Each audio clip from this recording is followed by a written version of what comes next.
indulge our superstitions, we're mostly enjoying a bit of harmless fun, reading the tarot cards or tea leaves or learning our fate in the astrology charts. The Ouija board, however, is widely believed to represent a darker and less acceptable side of the occult. Deriving its name from the French and German words for yes, oui and ja, it's mostly used by people who are trying to make contact with the dead. The Ouija board is condemned by both believers and non-believers alike because whether or not it can bridge the gap between this world and the next, it certainly has the power to cause awful misery and suffering. I would say to anyone who wants to get involved with playing with the Ouija board to think twice about it.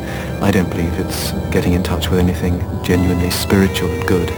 I think it's simply getting in touch with unhealed parts of the human unconscious and with the deep wounds within themselves, and that it's going to bring all sorts of things to the surface which they may not be able to face and which might be quite destructive. I have done at least 3 funerals that I know of young people who've committed suicide as a direct result of playing Ouija board. The origins of the Ouija board are numerous and varied. Different versions of the board have existed for centuries in many countries. Author Andrew Boyd is a leading authority on its history. The modern Ouija board comes from the late 19th century when a spiritualist called Planchette devised a kind of little pointer device like a glass on casters to move around quickly around the board. And from then on, the commercial board was developed. It became extremely popular in the 1920s after the First World War when there were so many people who were bereaved wanting to contact their dead relatives. Dr. Richard Wiseman heads a unit at the University of Hertfordshire which specializes in the paranormal and occult. A Ouija board is allegedly an object for communicating with the deceased. I think there are lots of reasons why adults use a Ouija board. It may be just for fun. It may be that they think it would be exciting to try and contact the deceased or to try and bring an evil spirit into the room. But what can start off as just a sort of harmless interest or just as fun can often lead to serious negative experiences for people. Well, there's a number of different ways in which the board can work. You could get together with a group of people and somebody mischievous in that group could be shoving the glass around. And it could be involuntary movement, or it could be that the board is powered by our unconscious. The last possible theory of this is it could actually be powered by what people may believe it's powered by, some kind of spiritual force. Playing with Ouija boards generally attracts vulnerable, susceptible people, particularly teenagers. One of the clearest cases of somebody who was disturbed as a result of using the Ouija board was a 17-year-old girl who'd seen the videos and read the books and decided to have a go for herself. She was perfectly normal and perfectly healthy until she had a makeshift seance in her home. Something happened in that seance, we don't know what it was, but it was bad enough to disturb her to the extent that she ran out of the house and was found sitting in the street, completely distressed. Her parents didn't know what to do with her, so they called for help. Meanwhile, the girl ran upstairs, turned up her hi-fi as loud as she possibly could, and just wrecked her room.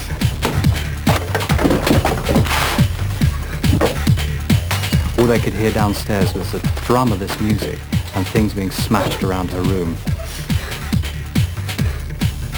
Now, she had been perfectly normal, perfectly healthy before staging this seance. And in the end, she would have been sectioned. They would have put her in a psychiatric hospital there and then for her own good, but the doctor had already gone home. I have been involved with the Deliverance Ministry for about 20 years, and in my experience, it's about 6 to 9 months on an average dealing with cases of Ouija board before the dynamics within the family are sorted out. This woman's teenage daughter changed almost overnight after using a Ouija board for the first time. She hasn't been back to school for 5 weeks before the holidays because I couldn't get her to wake up in the mornings. I'd wake her up and she'd just swear, roll over and go back to sleep again. So I can't get her to get up at all. Schoolwork she's not been doing any at all, as far as I know, because she won't let me look at her books, which is something she used to let me do, and she won't let me do that now. She doesn't write any stories like she used to. She doesn't paint.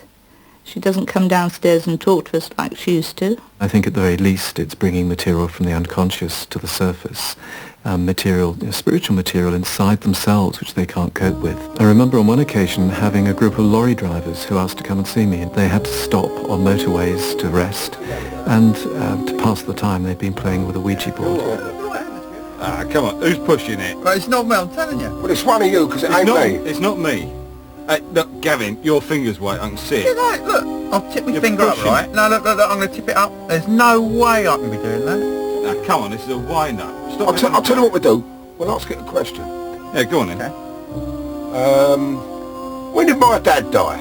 I think the truckers were just bored and wanted to pass some time, so I think they just decided this was a bit of fun, and then became very frightened when they began to realise that the glass was moving, was spelling out messages of things from their past. I don't like this. I'd like to stop now. They felt that some power was taking over the Ouija board and was also taking over their lives. So two of them, for instance, described how they believed that some power of evil was getting into their cabs with them and was trying to force them off the road. Two of the drivers had an uncontrollable urge to steer into the path of oncoming traffic. They all became so distressed, they decided to seek professional help.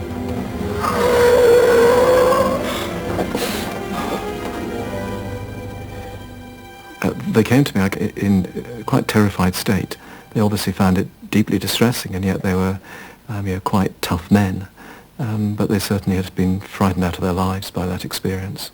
There are many more cases of adults who got more than they bargained for following a Ouija board session.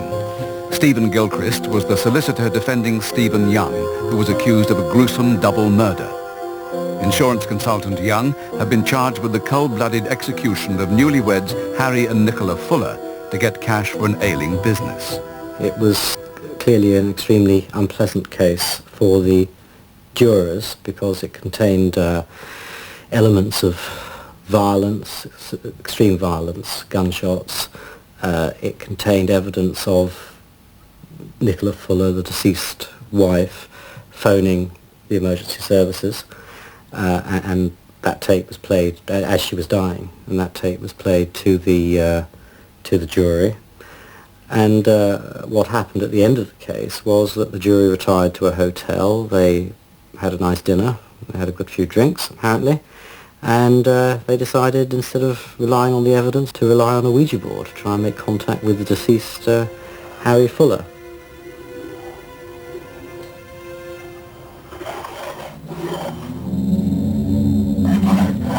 Oh my God. It's about Harry Fuller.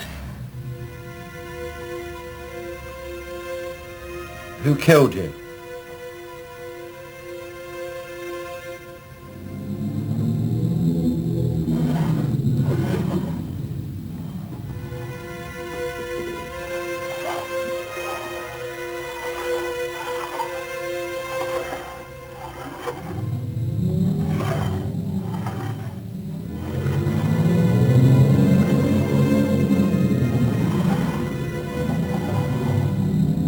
It's him. Stephen Young. What should we do now?